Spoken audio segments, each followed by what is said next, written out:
Hello, my dear students. Welcome to all of you in Ideal Career Fund online classes. At first time, good morning, everyone who is present here in online classes. Today's our topic is question text part 3. Let us start now to listen carefully. अर्थात आज का subject हमारे English grammar है, जिसमें हम आप लोग के सामने लेकर आए हैं क्वेश्चन टेक्स्ट। देखिए, क्वेश्चन टेक्स्ट के दो पार्ट्स जो हैं, पार्ट 1 और 2 हम पिछली क्लास में पढ़ा चुके हैं। आज हम क्वेश्चन टेक्स्ट से रिलेटेड कुछ और जानकारियाँ क्वेश्चन टेक्स्ट पार्ट 3 में देने जा रहे हैं। आप लोग इसे ध्यान से सुनेंगे और समझने की कोशिश करेंगे। चलिए हम स्टार्ट करते हैं। देखिए, हमारा रूल क्या कहता है। कह रहा है रूल नंबर 18 है और 9 रूल आपको इससे पहले हम पढ़ा चुके हैं। पिछली वीडियो को आप देखकर वहां से जान सकते हैं। अगर वाक्य का सब्जेक्ट दिस डेट हो तो क्वेश्चन टेक्स्ट का सब्जेक्ट इट होगा। जैसे देखिए, क्वेश्चन टेक्स्ट बनाने के हम नियम आपको पहले बता चुके हैं कि कोई भी क्वेश्चन टेक्स्ट दिया गया सेंटेंस है, अगर उसको हम क्वेश्चन टेक्स्ट से जोड़ना चाहते हैं तो उसकी पहले रूल क्या होती है कि सबसे पहले उस सेंटेंस की एक्सक्लूसिव वर्ब को लिखते हैं। यदि सेंटेंस पॉजिटिव रहता है तो उसको निगेटिव बनाते हैं। अगर दिया गया सेंटेंस निगेटिव रहता है तो उसको हम पॉजिटिव बनाते हैं। उसके बाद क्या करते हैं, सब्जेक्ट का प्रोनाउन रूप का प्रयोग करते हैं।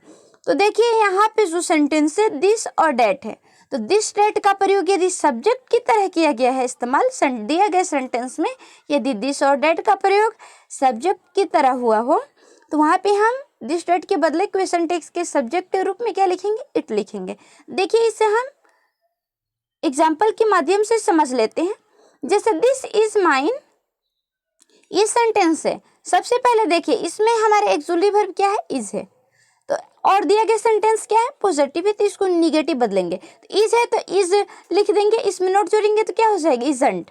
और ये दिस का प्रयोग किसके लिए किया गया, सब्जेक्ट के लिए किया गया, तो इसका प्रोनाउन रूप क्या हो जाएगा, इट, यानी इजंट इट। उसी प्रकार से है दैट इज इनफ। तो ये सेंटेंस दिया गया सेंटेंस को आप ध्यान से देखिए, इसमें हमारे एक्सक्लूसिव वर्ब क्या है, इज है, और दिया गया सेंटेंस क्या है, पॉजिटिव है। इसको भी क्या करेंगे, निगेटिव में बदलेंगे, तो इसका क्या हो जाएगा, इजंट। और डेट के लिए सब्जेक्ट के रूप में क्या हो जाएगा, इट। उसके बाद क्वेश्चन मार्क लगा देंगे।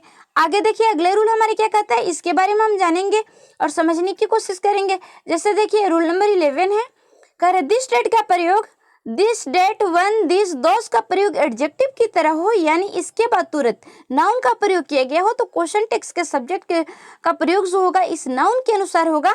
और क्या होगा, ही सी इट और दे का प्रयोग होगा। यानी ये सेंटेंस को आप समझिए, पहले इस नियम को यदि आप समझ लेते हैं, दिए गए एग्जाम्पल से और बेटर तरीके से समझ लेंगे। पहले समझिए कि दिस डेट का प्रयोग, वन का प्रयोग और दिस दोस का प्रयोग यदि सेंटेंस में एडजेक्टिव की तरह प्रयोग किया गया हो। आप कैसे पहचानेंगे कि इसका प्रयोग एडजेक्टिव की तरह हुआ है, तो यहाँ पे भी हम सबसे पहले आपको बता चुके हैं कि इसका प्रयोग हम तब समझेंगे कि इसका प्रयोग एडजेक्टिव की तरह हुआ है यदि इसके बाद तुरंत नाउन का प्रयोग किया गया हो, तो समझेंगे क्या है, इसका प्रयोग एडजेक्टिव की तरह हुआ है। तो वहाँ पे क्वेश्चन टेक्स्ट के सब्जेक्ट का निर्धारण जब करते हैं हम, तो इसके बाद आने वाले जो नाउन है उसी के अनुसार करते हैं।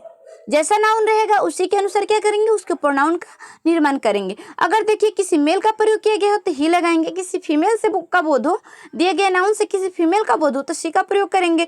यदि किसी निर्जीव वस्तु का बोध हो तो इट का प्रयोग करेंगे। यदि एक से अधिक का बोध हो यानी प्लुरल फॉर्म में हो, चाहे वो सजीव हो या निर्जीव हो, तो दे का प्रयोग करेंगे। क्योंकि दे एक ऐसा प्रोनाउन है जिसका प्रयोग हम सभी जेंडर में करते हैं, चाहे वो मैस्कुलिन जेंडर हो, चाहे वो फेमिनिन जेंडर हो, चाहे वो कॉमन जेंडर हो या फिर न्यूट्रल जेंडर हो, सभी में दे का प्रयोग हम करते हैं। देखिए, हम एग्जाम्पल से अब इसे समझने की कोशिश करते हैं। जैसे one boy can left it, तो देखिए इसमें क्या है, हमारा वर्ब क्या है, एक्सक्लूसिव वर्ब कैन है, और दिया गया सेंटेंस क्या है, पॉजिटिव है, तो इसको निगेटिव बदलेंगे, तो क्या हो जाएगा, कैन का कैन नॉट हो जाएगा। अब इसमें देखिए सब्जेक्ट का प्रयोग हम क्या करेंगे। जैसे यहाँ पे आपको बहुत बच्चे को यहाँ पे कंफ्यूज होती है, अधिकतर बच्चों को हम देखे हैं और यही पूछते हैं कि इसका सब्जेक्ट वन होगा, किसी ने कहता है बॉय होगा, किसी ने कहता है ही होगा। यानी ऐसे तरह तरह के बच्चे जो होते हैं कि ये एग्जाम्पल को देखकर अपना आंसर देते हैं, बल्कि वो गलत होता है। अगर ये नियम को आप पढ़े रहेंगे, इस रूल को पढ़े रहेंगे, तो कभी आप कंफ्यूज नहीं होंगे या ना गलत करेंगे। देखिए, ये वन हम पिछले आपको वीडियो में बताए हैं कि यदि दिया गया सेंटेंस का सब्जेक्ट वन होता है तो क्वेश्चन टेक्स्ट में भी क्या करते हैं, उसका सब्जेक्ट का वन ही होता है। यानी आप पिछली क्लास में जो पढ़े हैं कि यदि सेंटेंस की शुरुआत वन से किया गया हो, अगर वन का प्रयोग सब्जेक्ट की जगह पे किया गया है तो क्वेश्चन टेक्स्ट का सब्जेक्ट क्या होता है, वन ही होता है। लेकिन ये याद रखिए कि यदि वन के बाद किसी नाउन का प्रयोग किया गया है तो ये क्या करेगा, ये हमारे एडजेक्टिव की तरह काम करेगा। तो एडजेक्टिव जब हमारे एडजेक्टिव की तरह काम करेगा तो इसका क्या करेंगे, हम क्वेश्चन टेक्स्ट में वर्ब का निर्धारण जो हम क्वेश्चन टेक्स्ट के सब्जेक्ट का जो निर्धारण करेंगे इस नाउन के अनुसार करेंगे। तो देखिए one boy can lift it, तो देखिए बॉय के प्रोनाउन रूप क्या होगा, देखिए बॉय जो होता है नाउन है, ये कॉमन नाउन है, इसका प्रोनाउन रूप क्या होता है, ही होता है। या फिर किसी लड़के का नाम जैसे कि राम है तो कोई पूछे कि राम का प्रोनाउन क्या होगा तो ही होगा, है ना। अगर राम है इसका कॉमन सेंडर क्या होगा तो बॉय होगा, क्योंकि राम क्या है, किसी लड़के का ही नाम है, इसीलिए इसका कॉमन नाउन क्या होगा, बॉय होगा। इसका प्रोनाउन रूप क्या होगा, ही होगा। और देखिए ये बॉय है तो बॉय क्या है, यहाँ पे नाउन का प्रयोग किया गया है, बॉय का प्रयोग नाउन की तरह किया गया, जो कि ये वन बॉय का मतलब हो गया ये एडजेक्टिव की तरह काम करा, एक लड़का या किसी लड़के ने। तो इसका क्या हो जाएगा, कैनॉट ही, आप समझ गए होंगे। अब देखिए दिस गर्ल केम यस्टरडे, है ना। तो देखिए यहाँ पे हमारा वर्ब क्या मिला, केम, और केम क्या है, सेकंड फॉर्म में है यानी भेटू रूप में है। तो आपको हम बहुत पहले बताए हैं यदि दिया गया सेंटेंस में भेटू का प्रयोग किया गया होता है तो हेल्पिंग वर्ब के रूप में उसमें हम डिड का प्रयोग करते हैं। इसके लिए किस चीज का प्रयोग करते हैं, डिड का प्रयोग करते हैं। तो डिड तो हमारा मिल गया ना कि हेल्पिंग वर्ब की जगह पे क्या लिखेंगे, डिड लिखेंगे। लेकिन ये देखिए दिए गए सेंटेंस क्या है, पॉजिटिव है तो उसको निगेटिव बनाएंगे। यदि दिया गया सेंटेंस पॉजिटिव होता है तो उसका निगेटिव बनाते हैं। जब इसमें हम नॉट जोड़ेंगे तो क्या हो जाएगा, डिडंट। अब देखिए यदि इसके बाद क्या है, गर्ल है, और गर्ल क्या है, नाउन है, तो गर्ल का क्या हो जाएगा, गर्ल का प्रोनाउन रूप हमारा होगा सी, तो लिख दिया डिडंट सी। उसी प्रकार से देखिए अगले रूल में क्या कहता है, अगले एग्जांपल हमारा कहता है those pens are mine, those pens are mine. तो इसमें हमारा एक्सक्लूसिव वर्ब मिल गया, क्या है, आर है। दिया गया सेंटेंस पॉजिटिव है तो इसको निगेटिव कर दिए, आर के क्या हो जाएगा, अरेंट हो जाएगा। अब देखिए यहाँ पे हम आपको बता रहे हैं कि सब्जेक्ट का निर्धारण कैसे करेंगे। तो देखिए पिछली वीडियो में भी आप देखिए कि यदि सेंटेंस में दिस और दोज का प्रयोग जो किया गया हो सब्जेक्ट के रूप में तो उसका दे होता है, तो उसके अनुसार तो ये सेटेबल है कि दोज के अनुसार भी क्या होगा, दे होगा, पेन्स के अनुसार भी दे होगा। लेकिन याद रखिए यहाँ पे हम सब्जेक्ट का निर्धारण जो करेंगे दोज के अनुसार नहीं करेंगे, हम सब्जेक्ट का निर्धारण जो करेंगे इस पेन के अनुसार करेंगे। तो देखिए पेन क्या है, एक नॉन लिविंग थिंग है, पेन क्या है, निर्जीव वस्तु है, नॉन लिविंग थिंग है। पेन हमारा नॉन लिविंग थिंग है और नॉन लिविंग थिंग होने के कारण इसका प्रोनाउन रूप क्या हो जाएगा, इट होगा। पेन का प्रोनाउन रूप क्या हो जाएगा, इट होगा। लेकिन यह पेन्स है तो पेन्स का क्या हो जाएगा, क्योंकि इट तो होगा नहीं, इट का प्रयोग ओनली सिंगुलर के लिए करते हैं, सिंगुलर नंबर के लिए इट का प्रयोग करते हैं। तो इसके इसी पेन्स यदि यही पेन्स हो जाए तो इसका क्या हो जाएगा, प्रोनाउन रूप दे हो जाएगा। क्यों होगा, क्योंकि दे क्या होता है, प्लूरल फ्रॉम के लिए प्रयोग किया जाता है, प्लूरल नंबर के लिए प्रयोग किया जाता है। दे का प्रयोग हम बहुवचन के लिए करते हैं, यहाँ पेन से यानी एक से अधिक ये बहुवचन में, इसीलिए यहाँ पे क्या करेंगे, हम दे का प्रयोग करेंगे। और दे क्यों करेंगे, क्योंकि दे एक ऐसा प्रोनाउन है जिसका प्रयोग हम सजीव और निर्जीव दोनों के लिए करते हैं, उसमें किसी प्रकार का अंतर नहीं होता है। तो उम्मीद करते अब आप ये समझ गए होंगे। जैसे देखिए दिस पेन आर माइन्स तो क्या हो जाएगा, अरेंट दे। उसी प्रकार से देखिए अगला हमारा एग्जाम्पल आपके सामने आता है, क्या है, दिस चेयर इज यूजलेस। तो इसमें क्या है, वर्ब हमारे क्या है, इज है, लेकिन दिया गया सेंटेंस पॉजिटिव है तो इसका क्या हो जाएगा, इजंट हो जाएगा, है ना, निगेटिव हम कर देंगे। अब देखिए दिस चेयर है तो इसका प्रयोग हम किसके लिए करेंगे। अब देखिए दिस के और डेट का भी क्या होता है, क्वेश्चन टेक्स्ट में यदि इसका प्रयोग सब्जेक्ट की तरह किया गया हो तो इसका इट होता है, लेकिन हम ये दिस के बदले हम इट का प्रयोग नहीं करेंगे, हम इसका निर्धारण जो करेंगे सब्जेक्ट का चेयर के अनुसार करेंगे। चेयर क्या है, एक नॉन लिविंग थिंग है और इसका प्रोनाउन रूप क्या होगा, इट होगा। तो क्या हो जाएगा, इजंट इट। यानी बहुत बच्चे कंफ्यूज हो जाते हैं कि सेंटेंस में यदि दिस डेट का प्रयोग किया जाता है तो उसके लिए क्वेश्चन टेक्स्ट का सब्जेक्ट इट होता है। तो यहाँ पे इट का प्रयोग तो सही है, किए हैं, लेकिन हम किसके अनुसार किए हैं, चेयर के अनुसार किए हैं। आप कभी भूल से नहीं समझेंगे कि दिस के लिए हम इट का प्रयोग किए हैं। देखिए सेकंड एग्जांपल से और आपको ये कंफ्यूजन क्लियर हो जाएंगे। देखिए क्या है, that women has no sense, that women has no sense, हमारा वर्ब क्या है, हैज है, तो हैज लिख देंगे। वर्ब हमारा मिल गया तो हैज लिखेंगे। देखिए ये सेंटेंस में क्या है, नो का प्रयोग किया गया है, तो ये क्या है, सेंटेंस दिया गया सेंटेंस हमारा निगेटिव है, तो हम क्या करेंगे, इसको पॉजिटिव बनाएंगे। तो इसमें क्या करेंगे, सिर्फ हैज का प्रयोग करेंगे। अब देखिए यहाँ डेट वुमेन है, तो इसका क्या हो जाएगा, डेट वुमेन का हम करेंगे तो ये क्या है, एडजेक्टिव की तरह, यहाँ डेट का प्रयोग जो हुआ है एडजेक्टिव की तरह हुआ है। तो इसमें जो सब्जेक्ट का निर्धारण, क्वेश्चन टेक्स्ट का सब्जेक्ट का जो निर्धारण करेंगे हम वुमेन के अनुसार करेंगे, और वुमेन का क्या हो जाएगा, प्रोनाउन रूप सी होगा। तो क्या लिख देंगे, has she. That women has no sense, has she, उसके बाद क्वेश्चन मार्क लगा देंगे। अगले एग्जाम्पल की तरफ चलते हैं और समझते जाएंगे। देखिए अब इस वीडियो को देखने के बाद आपको क्वेश्चन टेक्स्ट कैसा भी दे आप 100% सॉल्व कर लेंगे, उसमें किसी प्रकार के डाउट और कंफ्यूजन आपके पास रहेगा ही नहीं। इसीलिए हमारी रिक्वेस्ट है कि आप वीडियो को पूरा जरूर देखेंगे। देखिए रूल नंबर हमारा 12 है, कह रहे हैं कि डेयर और नीड का प्रयोग यदि एक्सक्लूसिव वर्ब की तरह किया गया है तो क्वेश्चन टेक्स्ट में डेयर और नीड का ही प्रयोग होगा। देखिए हम अभी आपको बता रहे हैं कि डेयर और नीड एक ऐसा शब्द है जिसका प्रयोग हम मेन वर्ब की तरह भी करते हैं और हेल्पिंग वर्ब की तरह भी करते हैं। लेकिन अभी जो हम आपको बताने जा रहे हैं ये रूल, इसमें कह रहा है कि यदि दिया गया सेंटेंस जो है, दिए गए सेंटेंस में डेयर और नीड का प्रयोग एक्सक्लूसिव वर्ब के तरह किया गया हो तो उसके लिए क्या करेंगे, क्वेश्चन टेक्स्ट में डेयर और नीड को ही एक्सक्लूसिव वर्ब के स्थान पर लिखेंगे। जैसे देखिए एग्जाम्पल की तरह हम बढ़ते जा रहे हैं, आप देखेंगे और समझने की कोशिश करेंगे, एग्जाम्पल से और क्लियर हो जाएगा। जैसे he dare not go there, ये सेंटेंस को देखिए, यहाँ पे डेयर का प्रयोग किस रूप में हुआ है, हेल्पिंग वर्ब की तरह हुआ है। इसका प्रयोग हम सहायक क्रिया के तौर पे किए हैं इस सेंटेंस में प्रयोग, तो इसीलिए अब हमको कहीं से हेल्पिंग वर्ब सोचने की और खोजने की आवश्यकता नहीं है, डेयर का डेयर लिख देंगे। अब देखिए इसके साथ नोट का प्रयोग किया गया है, तो क्या है 100% ये जो है निगेटिव सेंटेंस है, हम इसको पॉजिटिव बनाएंगे। अगर निगेटिव सेंटेंस दिया रहता है तो पॉजिटिव बनाना तो और भी आसान हो जाता है।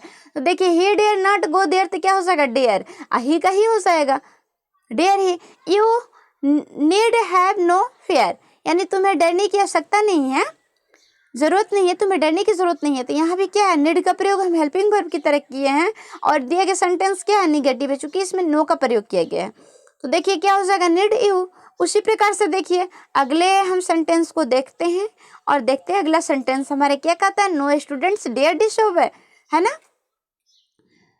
तो देखिए ये सेंटेंस जो है निगेटिव है और इसमें ये डेयर का प्रयोग किस तरह किया गया है, एक्सक्लूसिव वर्ब की तरह किया गया है, प्रयोग इसका सहायक क्रिया के तौर पे किया गया है। डिसओबे, ओबे का मतलब क्या होता है, आज्ञा का पालन करना, डिसओबे माने आज्ञा का पालन नहीं करना, है ना। ये हमारा मेन वर्ब है, ये हमारा एक्सक्लूसिव वर्ब है और दिया गया सेंटेंस नेगेटिव है, तो क्या हो जाएगा, ये डेयर का क्या करेंगे, डेयर लिख देंगे। अब स्टूडेंट्स देखिए,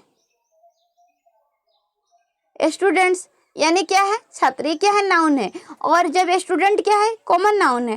तो इसका जब प्रोनाउन में बदलेंगे तो एक के लिए क्या करते हैं, अगर कोई मेल एक हो तो उसके लिए ही का प्रयोग करते हैं, अगर एक से ज्यादा पुरुष का बोध होता है तो हम दे का प्रयोग करते हैं, एक महिला का बोध होता है तो सी का प्रयोग करते हैं, एक से अधिक महिला का प्रयोग हो तो दे का प्रयोग करते हैं। तो यह स्टूडेंट्स है, ये ऑलरेडी कॉमन जेंडर है स्टूडेंट्स, तो इसका प्रोनाउन रूप क्या हो जाएगा, दे। तो इसका सब्जेक्ट क्या लिखेंगे, दे। आगे देखिए हम सेकंड रूल के अगले रूल की तरफ चलते हैं, आप देखिए और समझिए।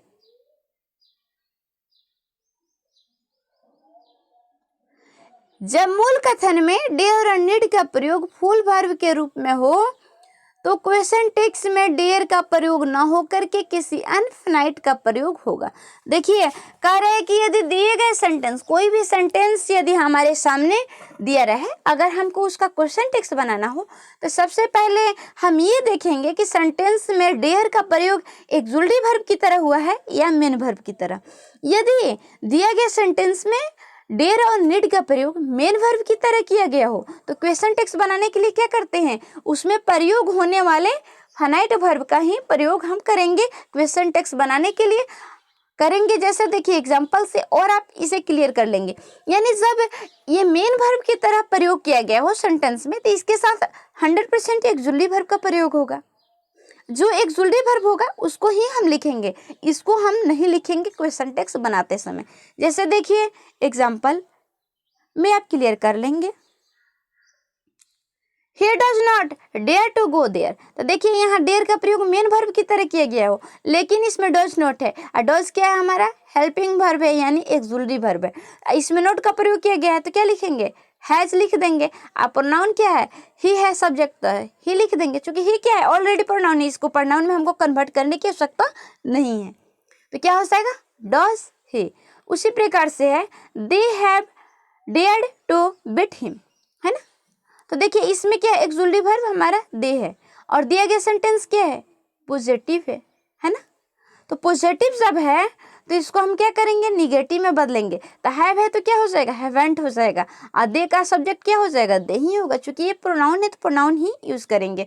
आगे देखेंगे, अगले स्टेप की तरफ हम बढ़ते हैं और समझते हैं। I don't need to ask him, I don't need to ask him. तो देखिए यहाँ पे नीड का प्रयोग मेन वर्ब की तरह हुआ है, लेकिन इसमें एक्सुलेटिव वर्ब क्या है, डू है।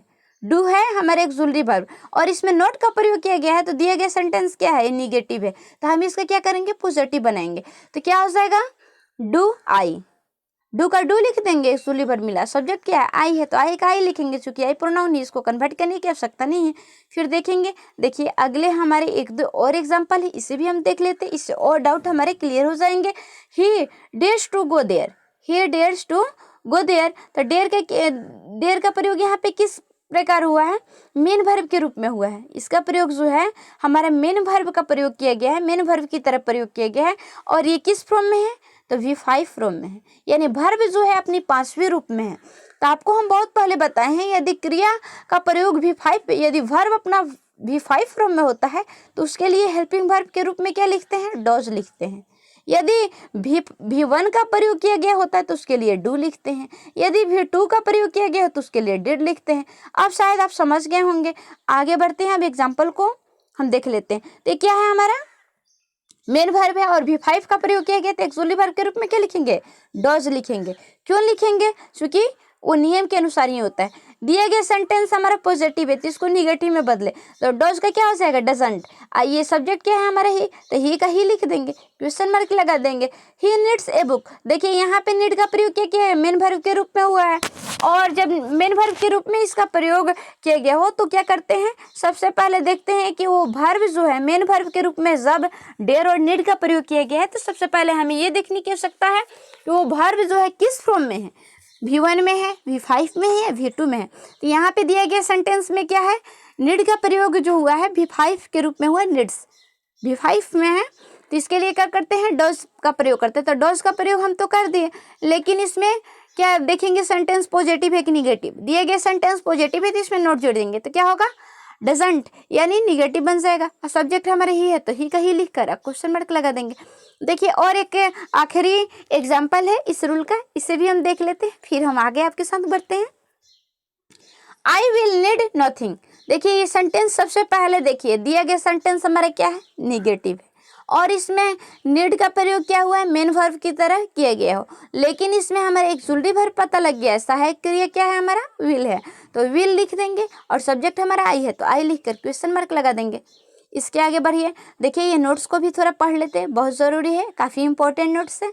इसको पढ़ लेंगे तो और बेटर तरीके से हमें कोई भी क्वेश्चन को सॉल्व करने आसान हो जाएगा। देखिए क्वेश्चन टेक्स्ट काफ़ी इंपॉर्टेंट क्वेश्चन ये टॉपिक है, ये हर तरह की एग्जाम में इससे क्वेश्चन जो होते हैं पूछे जाते हैं, चाहे वो बोर्ड एग्जाम हो चाहे कम्पिटिटिव एग्जाम हो, उसमें तरह तरह के क्वेश्चन माने तरह तरह से घुमा करके क्वेश्चन जो होते हैं पूछे जाते हैं, और जो नहीं पढ़ा रहता वो नहीं सॉल्व कर पाता है। इसीलिए आपको समय का इंतजार नहीं करना, आपको जल्दी ही सॉल्व कर लेना है। नोट्स क्या है, कर एक्सक्लूसिव वर्ब के रूप में डेयर नीड का प्रयोग मुख्यतः निगेटिव और इंटरोगेटिव सेंटेंस में होता है। देखिए अब इससे और आपको डाउट क्लियर हो जाएगा कि डेयर का प्रयोग और नीड का प्रयोग क्या होता है, हमेशा या तो निगेटिव में होता है या इंटरोगेटिव सेंटेंस में होता है इसका प्रयोग। कभी इसका प्रयोग अफर्मेटिव में नहीं होता है, हमेशा क्या लाएगा अपने साथ, या तो निगेटिव लाएगा या इंटरोगेटिव लाएगा। चलिए आगे बढ़ते हैं। अगला हमारा रूल क्या कहता है, देखिए रूल नंबर EF का 14 है, यानी 14 नंबर रूल है। अगर मूल कथन में यूज टू का प्रयोग हो तो क्वेश्चन टेक्स्ट में क्या करेंगे, यूज नॉट या फिर डिडंट का प्रयोग होगा। कह रहे कि दिए गए सेंटेंस में यदि यूज टू का प्रयोग किया गया हो तो उसका क्वेश्चन टेक्स्ट बनाते समय क्या करते हैं, या तो आप डिड नॉट का प्रयोग कर सकते हैं डिडंट का, या फिर आप यूज नॉट का प्रयोग करते हैं। देखिए एग्जाम्पल हम देख लेते हैं तो क्लियर होता है। दोनों में से किसी एक का प्रयोग आप कर सकते हैं, जो आपको आसान लगे उसका प्रयोग आप पढ़ लेंगे, उसमें किसी प्रकार की डाउट नहीं होंगे। कहीं कहीं कितने लोग इसका प्रयोग यूज टू करते हैं, कितने लोग डिडंट करते हैं, पर उसमें आपको घबराने की कोई बात नहीं है, जो आपको आसान लगेगा उसी का प्रयोग करेंगे। देखिए हम एग्जाम्पल देख लेते हैं। He used to go there, है ना, तो दिया गया सेंटेंस पॉजिटिव है तो इसमें निगेटिव करना ही है ना, पॉजिटिव को निगेटिव हमको करना है, तो यूज का क्या करेंगे, इजंट कर देंगे, है ना, ही का ही कर देंगे, क्योंकि सब्जेक्ट हमारा है तो सब्जेक्ट ही है तो ही लिख देंगे। उसी प्रकार यूज्ड है, यहाँ पे ही सब्जेक्ट है तो ही तो लिखेंगे ही, पर यूज नॉट को क्या करेंगे, इजंट को हम डिड नॉट में बदल देंगे, डिड नॉट करके ही कर देंगे तो भी ये सही हो जाएगा। उसी प्रकार से देखिए they used to go there, है ना, ये सेंटेंस दिया गया है they use to go there, तो यहाँ पे यूज नॉट का प्रयोग किया गया है, तो यूज्ड है तो ये क्या है, निगेटिव सेंटेंस है, तो इसको हमें क्या करना है, पॉजिटिव बनाना है, तो यूज नॉट का क्या हो जाएगा, यूज हो जाएगा, और सब्जेक्ट हमारा दे है तो दे लिख देंगे, क्योंकि ये ऑलरेडी प्रोनाउन है, इसको प्रोनाउन में कन्वर्ट करने की आवश्यकता नहीं है। देखिए they used not to go there, है ना, तो यूज नॉट है तो इसमें भी क्या करेंगे, डिड कर देंगे, नॉट हटा देंगे और डिड लिख देंगे और दे का दे कर देंगे। देखिए आज के लिए इतना ही, फिर मिलेंगे आपको हम अगली क्लास में अगली वीडियो के साथ। अगर आपको वीडियो पसंद आए तो लाइक करें ताकि हमारी मोटिवेशन बढ़े, हम आपको और अच्छे से अच्छे वीडियो लाने की भरपूर कोशिश करें। आपसे मेरी रिक्वेस्ट है कि आप इस चैनल आइडियल करियर पॉइंट को सब्सक्राइब करें, इस वीडियो को अधिक से अधिक अपने दोस्तों के साथ शेयर करें ताकि प्रत्येक लोगों के पास ये वीडियोस आए और देखें और वे इसका फ़ायदा ज़रूर उठाएं, है ना। फिर मिलेंगे हम आपको अगले क्लास में, तब तक के लिए bye bye. Thanks for watching video, be happy, be positive, thanks for watching.